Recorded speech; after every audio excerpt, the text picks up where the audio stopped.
I'm Bruceman, and I hope you all had an amazing weekend. We have a great show for you all today, starting off with the top story from Morgan Gable over the Chiefs game that happened last night, along with the grass fire that followed after.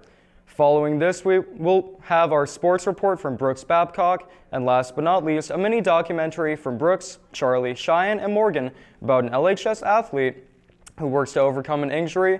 Without further ado, make sure you sit back and relax because this is KLHS.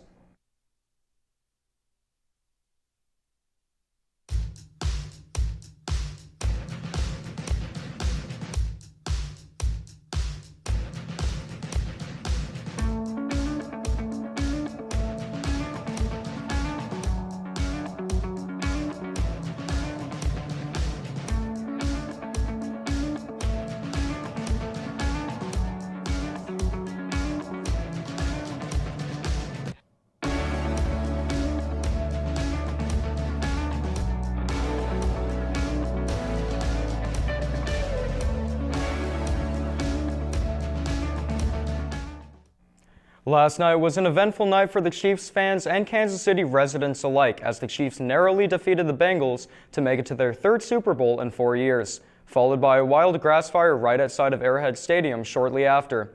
I'm interested to see how these two events might be connected, and reporter Morgan Gable has more on this story now. What's up, Blue Jays, and happy Monday. As many of you guys know, the Chiefs are in fact going to the Super Bowl. There's a lot of firsts that happened and are going to happen. Starting off, Chris Jones in fact got his first ever sack being in playoffs. He's had so many in season but none in the playoffs. But yesterday was the last of that. Chiefs will be playing the Philadelphia Eagles on the 12th. Travis Kelce's brother, Jason Kelce, plays for the Eagles. So this will be the first ever brother versus brother matchup in the Super Bowl. But to shift things from the game to the stadium, while some of you guys were celebrating the win, the people leaving the stadium had a little different experience.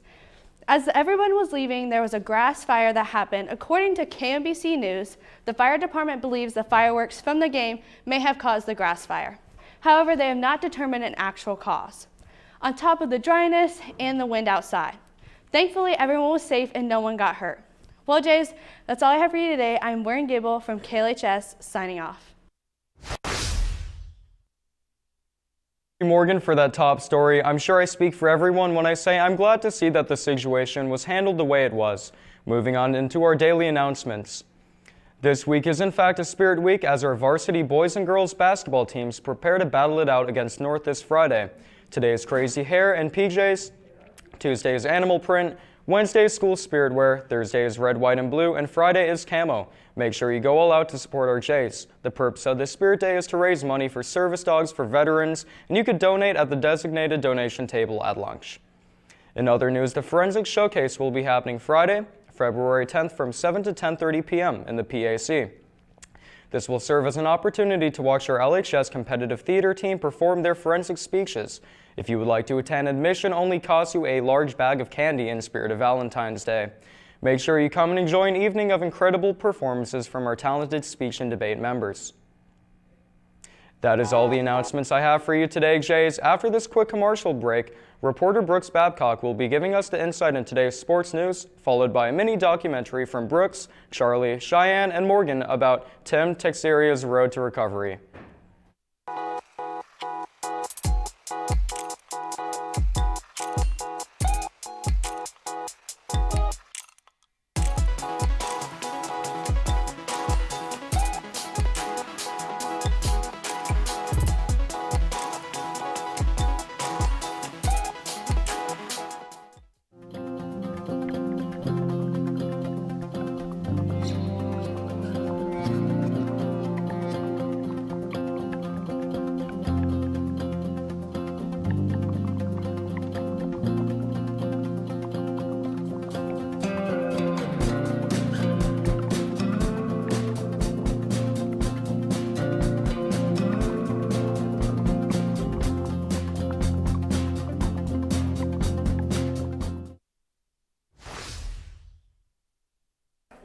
What's up, Jays? I'm Brooks Babcock, and I'm going to be taking over the sports desk for the next couple of weeks.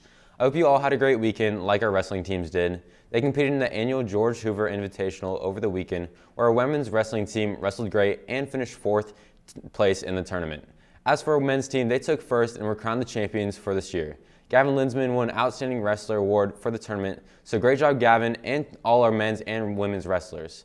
On Friday, both of our basketball teams traveled to Lee Summit to take on the Tigers. The women's team played first, where they would pick up the win 49-43 to go to 11-5 and 3-2 in conference play.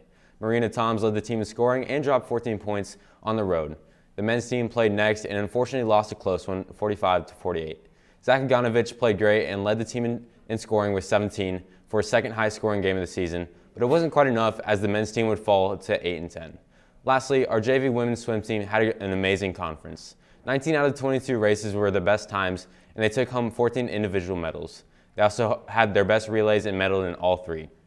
They ended up taking second overall at the conference, so congrats to the girls on a great meet. That is all the school sports we had over the weekend. I'm Brooks Babcock, signing off for KLHS. I heard the pop, I felt the pop, and I felt like instant sharp pain. And I told my catcher, I said, I'm done, I can't do this. It was all normal, and I threw that one pitch, and I knew something was wrong. Started playing around like 3 or 4. I think just like a local thing at Parks and Rec. Being able to go out and run around, being so young, I didn't really understand it yet. Just running around and having fun. I got you. Yeah, it was when I was like 8-ish. I was playing on a team. I was playing on 2 teams at once, and the better of the 2 decided they wanted me more than the other one. Mm-hmm. And I've always been told by like my family and friends that I was good at it. So that's just, my friends and family are big, like something that keeps me going because they always encourage me to do my best. Well, his brother's 7.5 years older than him, and I coached his brother for a little while, so he basically grew up on the baseball field.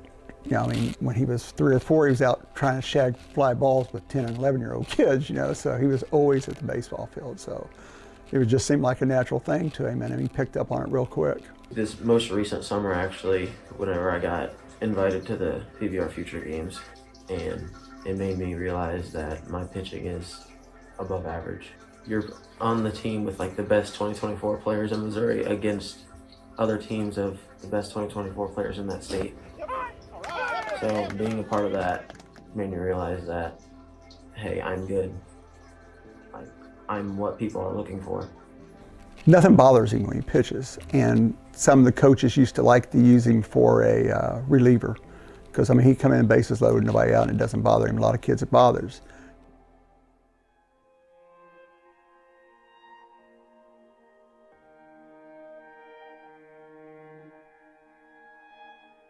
I was at a practice in Platte County with my team, and I was throwing a bullpen, and I threw a pitch and my elbow popped, and it hurt pretty bad, so I just ended the bullpen then.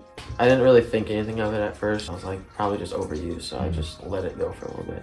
He told me that afternoon that he hurt his elbow, and he heard his elbow pop, he said, and I was like, I kind of like, oh yeah, right. And when I talked to him, I said, we're not pitching anymore. You're not throwing anymore. You're done.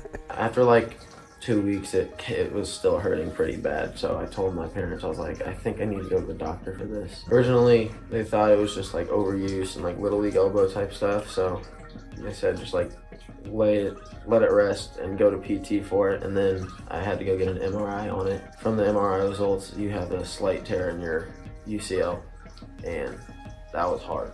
I was really shocked when they showed the tear.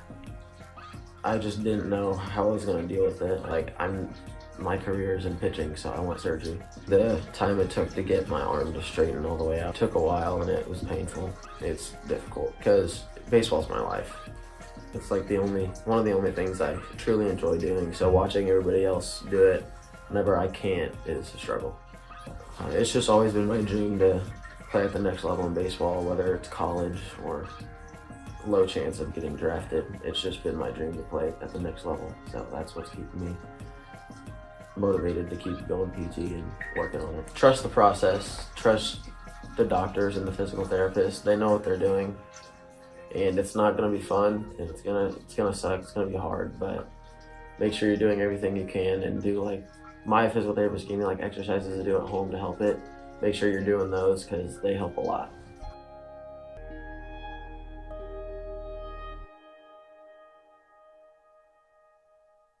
That brings our show to a close, but before we end, please stand for the pledge. I pledge of allegiance to the flag of the United States of America and to the republic for which it stands, one nation, under God, indivisible, with liberty and justice for all. Remember to keep up on our social medias, our Twitter, Instagram, and Facebook. Feel free to leave a comment and let us know some different story ideas you might have. Big thank you to Megan Gifford, Brooks Babcock, Morgan Gable, Cheyenne Franklin, Charlie Marshall, and the rest of our amazing staff and production crew. From KLHS, this has been Sam Bruceman, and I'll see you tomorrow, Jays.